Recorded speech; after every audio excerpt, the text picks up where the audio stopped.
নমস্কার শ্রোতা বন্ধুরা, গল্প শুনোতে আপনাদের সুস্বাগতম।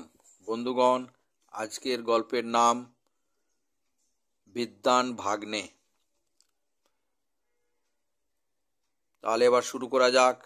গোপালের দূর সম্পর্কিয়া এক ভাগ্নি ছিল।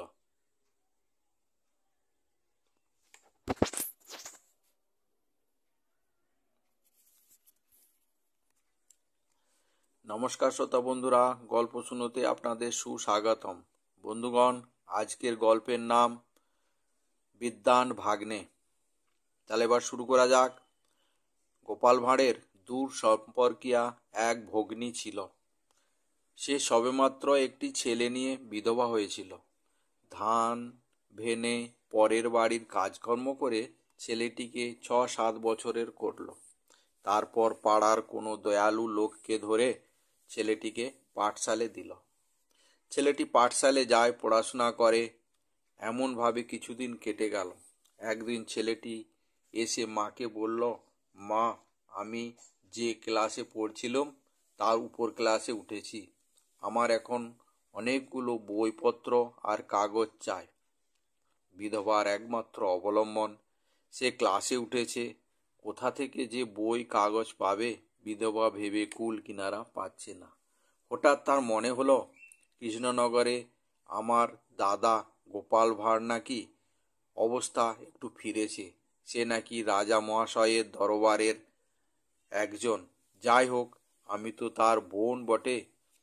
আমি যদি খোকাকে সঙ্গে করে নিয়ে যাই তাহলে দাদাকে ধরে বইগুলো কিনে আনতে পারবো। বিধবা এই কথা ভেবে তার পরদিন খোকাকে সঙ্গে নিয়ে কৃষ্ণনগরে গোপাল ভাঁড়ের বাড়িতে উপস্থিত হলো। গোপাল ভাঁড় তখন বাড়িতে ছিল না। গোপালের স্ত্রী তার পরিচয় পেয়ে যত্ন করে তার খাতির যত্ন করতে লাগলো। সন্ধ্যার পূর্বে যথাসময়ে গোপাল বাড়িতে এলো। সে তার দূর সম্পর্কিয়া ভগ্নীকে দেখে চিনতে পারলে এবং তারা এসেছে দেখে গোপাল খুবই আনন্দিত হলো। এরপর গোপাল হাত মুখ ধুয়ে জলযোগ সেরে এক চিলিম তামাক সেজে খেতে খেতে রোয়াকে বসল এবং ভগ্নীকে ডেকে তার কিভাবে সংসার চলছে ইত্যাদি প্রসঙ্গ নিয়ে ভাই ভগ্নীতে গল্পগুজব করতে লাগলো। এমন সময় খোকা পাতাড়ি পুরানো বইপত্র বগলে নিয়ে মা ও মামার কাছে এসে বসলো। গোপাল খোকার নাম ও পড়াশোনার কথা জিজ্ঞাসা করতে লাগলো। তখন কিছুক্ষণ পর খোকার মা গোপালকে বললে, দাদা, আমার খোকা ক্লাসে উঠেছে। আমার তো আর অবস্থার কথা সব জানো, সেই জন্য কখানা নতুন বই কিনতে হবে, তাই তোমার কাছে এসেছি। দেখো তো দাদা, খোকা আমার কেমন লেখাপড়া করছে। আমি মেয়ে মানুষ, ওসব তো কিছু বুঝি না, আর দেখবার শোনবার লোকই বা আছে কোথায় আমার।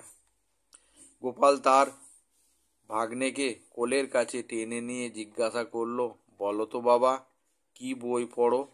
খোকা, কেন মামা? এই তো বোধোদয় আর ধারাপাত। গোপাল, বেশ খোকা, আচ্ছা বলো দেখি বাবা, 1 কেজি মানে কত গ্রাম? খোকা বলল, 100 গ্রাম। গোপাল, 62 কোড়া। 365 দিনে 1 বছর হলে 2 বছরে কত দিন হবে? খোকা, এ তো সাধারণ মামা, 7 দিনে, কারণ সপ্তাহে 7টা দিনই থাকে।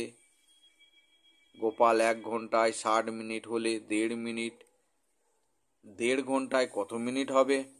খোকা, 60 সেকেন্ড। গোপাল তার ভাগ্নেকে যা জিজ্ঞাসা করে গোপাল মুখ থেকে বলতে না বলতেই ভাগ্নে তার উত্তর দিতে লাগলো। কিছুই আর বাঁধল না। খোকার মা বসে বসে ছেলের বাহাদুরি দেখে মনে মনে ভগবানকে ডাকতে লাগলেন, ভগবান, আমার বাছাকে বাঁচিয়ে রাখো, আমি আর কিছু চাই না। শেষে বললে, দেখলে দাদা, আমার 7 রাজার ধন মানিক, এ ছেলে সমাজে মাথা উঠিয়ে দাঁড়াবে। গোপাল বললে, হ্যাঁ, তোমার ছেলে যেমনি বিদ্বান হয়েছে তেমনি বুদ্ধিও তার প্রখর। আর আমার হাত বলেই বেঁচে গেল, অপর লোকের হাত হলে কি হতো বলতে পারি না, হয়তো 2-1টা পড়েও যেত। তাহলে বন্ধুগণ, আজকের এই কাহিনী কেমন লাগলো আপনারা কমেন্টস করে জানাবেন। ভালো লাগলে লাইক করবেন এবং শেয়ার করবেন। আর এখনও যদি আমাদের চ্যানেলটি সাবস্ক্রাইব না করে থাকেন তাহলে আজই সাবস্ক্রাইব করে বেল আইকনটি ক্লিক করুন। তাতে করে প্রত্যেকটি নতুন গল্পের নোটিফিকেশান সবার আগে আপনাদের কাছে পৌঁছে যাবে। আজকের কাহিনী তাহলে এখানেই শেষ করছি। জয় হিন্দ, জয় ভারত।